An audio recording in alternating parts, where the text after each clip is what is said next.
یہ کر دیا انہوں نے کہ الیکشن کمیشنر جو ہے وہ صدر اور گورنر سے مشاورت کا پابند کر دیا الیکشن کمیشن کو. ابھی تک الیکشن کمیشن جو تھا وہ انڈیپینڈنٹ چل رہا تھا. وہ کہتے تھے ہم کسی کا ماتحت نہیں ہے, آئین نے ہمیں اختیار دیا ہے اور ہم اپنے اختیارات کو استعمال کرتے ہوئے ہم ایک انڈیپینڈنٹ ادارہ ہیں, ہمیں کسی کی مدد کی ضرورت نہیں, ہم اپنے الیکشن جو ہے اپنے مطابق کروائیں گے. اب انہوں نے پابند کر دیا سپریم کورٹ نے کہ بھئی صدر جو ہے الیکشن کمیشن جو ہے وہ صدر اور گورنر دونوں سے مشورت پابند کر دیا.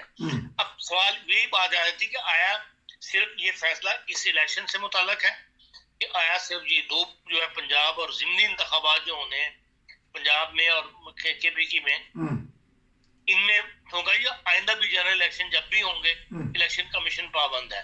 اس لیے کوئی ابھی تک واضح نہیں ہے.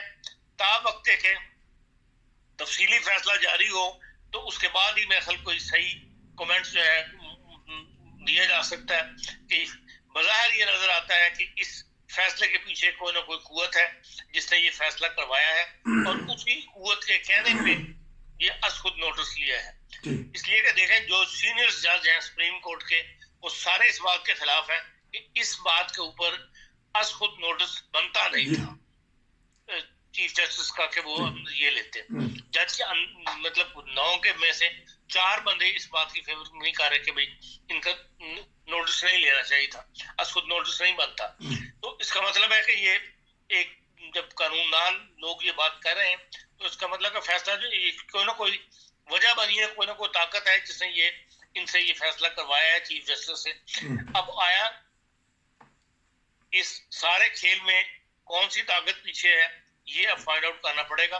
ابھی تک تو فوج یہ کہہ رہی تھی کہ ہم اسٹیبلشمنٹ میں ہم سیاسی معاملات میں مداخلت نہیں کریں گے. پھر کون سی طاقت ہے جو یہ مداخلت کری؟ بیوروکریٹس کا تو یہ مسئلہ نہیں ہے, نہ بیوروکریٹس ان معاملات میں پڑھتے ہیں کہ بھئی اس کی جو آئینی معاملات جن سے متاثر ہو رہے ہو.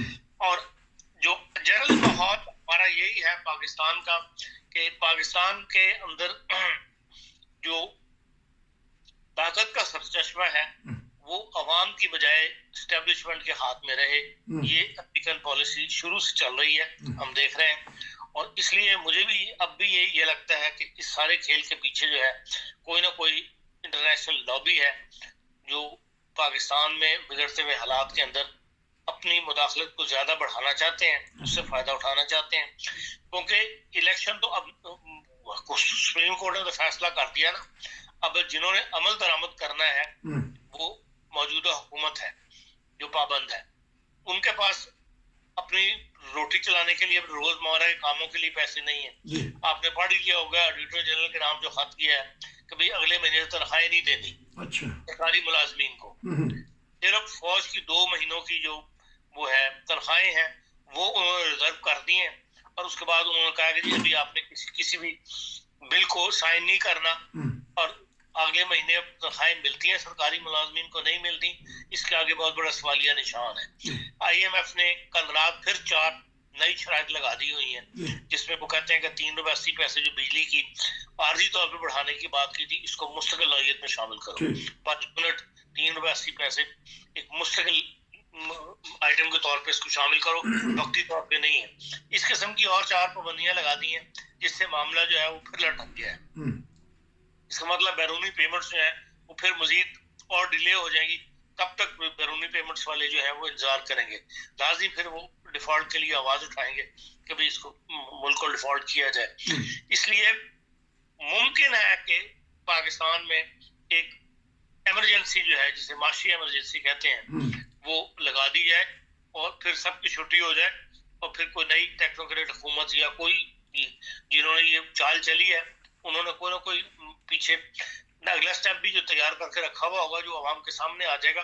کیونکہ اس وقت تو حکومت کے پاس اتنے پیسے نہیں ہیں کہ وہ انتخابات کروا سکے, نہ کے پی کی میں نہ پنجاب کے اندر.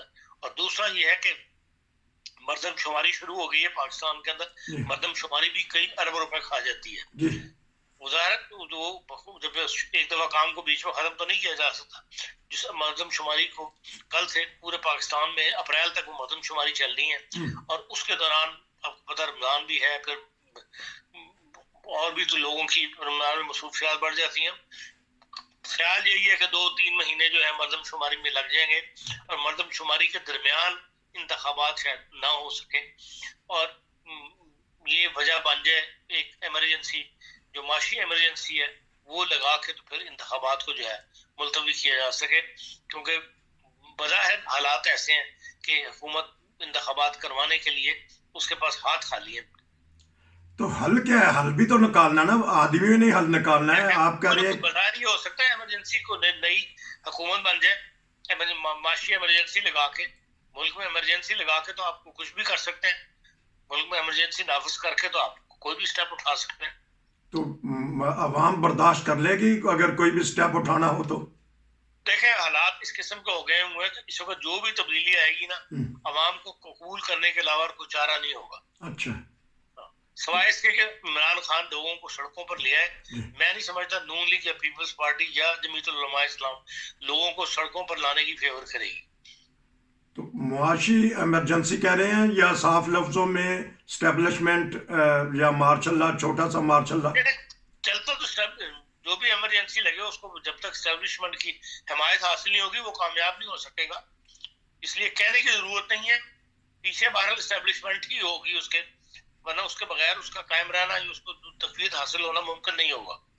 تو ابھی آپ نے تنخواہوں کا کہا ہے, یہ تھوڑا سا بتا دیجیے گا کیونکہ سننے والے بعض دفعہ ایسے ہوتے ہیں نہیں سمجھ آ رہی ہوتی. حکومت بار بار اعلان کر رہی ہے کہ نہیں ہم نے ایسا کوئی بات نہیں کیا, لیکن آڈیٹر جنرل جو پاکستان ہے اس کے دفتر نے وہ لیٹر بتا دیا ہے کہ ہمیں حکومت کی طرف سے لیٹر آ گیا ہوا ہے کہ ہمیں کوئی ایسا بڑا خرچہ جو ہے اور لوگوں کی جو سرکاری ملازمین ہیں ان کی تنخواہیں جو ہے ابھی نہیں جاری کرنی. سرکاری ملازمین سے مراد ٹیچر بھی ہے, چھوٹا طبقہ بھی ہے یا بڑے بڑے جو سرکار جس کو سرکار تنخواہ دیتی ہے وہ 1 مارچ کے بعد سے انہوں نے کہا ابھی تنخواہیں نہیں دینی. یہ اینڈ آف فروری کے اندر آ کے لیٹر ایشو کرنے کا مطلب یہ ہے کہ خزانہ نہیں ہے جو آپ نے مارچ کی تنخواہیں آپ کو روک لی گئی ہیں. اور جو اس وقت اسی خط میں یہ بھی کلیئر لکھا ہوا ہے کہ جو فوج یا اسٹیبلشمنٹ ہے ان کی تنخواہیں جو ہے 2 ماہ کے لیے حکومت نے جاری کر دی ہیں. خالی خزانہ ہو چکا ہے ریاست پاکستان کا, تنخواہیں نہیں ہوں گی تو مہنگائی کہتے ہیں کہ اتنی زیادہ ہو گئی ہے کہ نارمل, بس بتائیے گا اس بارے میں. مہنگائی زوروں پہ, مہنگائی سب کو پتا ہے, بتانے والی کون سی بات ہے. آج خبریں جو آ رہی ہیں بند ہو گئی, شروع ہو گئی ہیں. ایک دفعہ پھر کہیے گا, آواز نہیں آئی. میں کہا چیزیں ملنی بند ختم ہو گئی ہیں, ملنی بند ہو گئی ہیں پاکستان میں. تو پھر اگر اب موقع ہے کہ آس پڑوس سے حالات درست کر لیے جائیں, کچھ نہ کچھ تو فائدہ ملے گا نا. ہمساؤں سے تعلقات اچھے کر لیں تو دیکھیں ہمساؤں سے تو کب سے شور ڈال رہے ہیں, دانشور طبقہ جو ہے کب سے شور ڈال رہا ہے کہ بھائی امرتسر کی پیاز جو ہے وہ پہلے دبئی جاتی ہے, امرتسر کا پیاز اور ٹماٹر پہلے دبئی جاتا ہے, وہاں سے وہ پھر پاکستان آتا ہے. تو بہتر یہ ہے کہ ان بارڈروں کو کھولو اور جہاں جانا شروع کرو. یہ تو کب سے وہ کہہ رہے ہیں, اور میاں بنشار ہے تو یہ کئی مہینے پہلے یہ بات کہہ دی تھی کہ بھئی اگر آپ یہ اسٹیپ نہیں اٹھائیں گے تو اب افورڈ نہیں کر سکتے تو پھر آپ اپنے آپ کو خودکشی کرنے والے ہوں گے. تو آپ نے کل تبصرے میں کہا تھا کہ مسیحا کا انتظار ہے, وہ بھی انہی میں سے ہے نا. ایک تو مسیحا یہ ہے کہ جو قوم کو بچائے گا, پاکستانی حکومت. میں نے تو مسیحا کی بات محاورتاً کی تھی. جی جی, باقی تو جو لیڈرشپ پیدا ہوگی اسی میں سے ہم یہ چاہتے ہیں کہ لیڈر ایسا آ جائے سیاسی جو مسیحا کا کردار ادا کرے. مسیحا سے مراد یہ نہیں تھی کہ بھائی کوئی اوپر سے مسیحا آنا ہے, انہی میں سے کوئی سیاسی لیڈر ایسا پیدا ہو, کوئی ایسی تبدیلی ملک کے اندر آئے جو حالات کو درست کرے.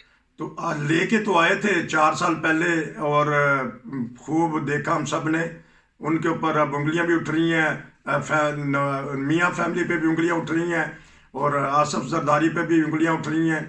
تو کون سا لیڈر اب آ سکتا ہے؟ کیا دیکھ رہے ہیں آپ نے؟ اسٹیبلشمنٹ کا تو کہہ دیا کہ معاشی ایمرجنسی لگے گی, بالآخر سیاست دانوں نے ملک سنبھالنا ہے. ایمرجنسی ایسی لگے جو ان تمام لوگوں سے پیسہ نکلوائے. اچھا, پھر تو اسے ایمرجنسی کا فائدہ ہوگا. ایمرجنسی سے مراد یہ نہیں کہ انہوں کو زمین سے تو نہیں پیسے نکال لینے. جی جی, یہ نہ دنوں میں انہوں نے ایکسپورٹ بڑھا لینی ہے. سوال یہ ہے کہ اس وقت تو شارٹ فال اتنا ہے کہ زندگی سانس لینا مشکل ہو رہا ہے. اس لیے جو بڑے بڑے یہ سیاستدان ہیں جو بھاگے ہوئے ہیں، جن کی لسٹیں جاری ہونی شروع ہوئی ہوئی ہیں کچھ عرصے سے، ہر چینل جو ہے ان کی لسٹیں پڑھ اس کو سنا رہا ہے، ہر ادارہ ان کی لسٹوں کا ذکر کر رہا ہے، تو ان لوگوں سے پیسہ نکلوائے جو کوئی اور وہ ایمرجنسی کے بغیر ممکن نہیں ہے. جو قانون نافذ ہے، جو سول قانون ہے، اس کے تحت انہوں نے نہ پیسہ دیا ہے، لے کے بھاگنے میں شیر ہے، اس کے رستے بھی وہ پیدا کر لیتے ہیں اور کوئی قانونی ان کو اوپر ہاتھ گرفت نہیں ڈال سکا. اس لیے ایمرجنسی قانون جو لگے گا وہ ایسا ہونا چاہیے کہ بھئی ان سب سے پیسے نکلوا لیے جائیں اور ایک دفعہ خزانے کو بھر کے پھر ملک کو اپنے پیروں پہ کھڑا کیا جائے. وہ انہوں نے خود تو پیسہ نہیں دینا. مرد آہن کی ضرورت ہے پاکستانی قوم کو، پاکستانی حکومت کو، پاکستانی ریاست کو، جو کہ یہ لوٹا ہوا پیسہ واپس آئے گا تو ہو سکتا ہے کہ سانس لیتا ہوا پاکستان پھر اپنے پاؤں پہ کھڑا ہو جائے. ورنہ جس طرح شروع میں عرفان خان صاحب نے کہہ دیا کہ انٹرنیشنل طور پہ حالات ایسے پیدا کر دیے گئے ہیں ریاست پاکستان کے لیے کہ اس میں بد امنی پیدا ہو، انتہا پسندی ہو اور دہشت گردی ہو. آپ کا بہت شکریہ کہ آپ نے اس اہم معاملے پہ تبصرہ کیا. نصیر کو اجازت دیجیے. السلام علیکم.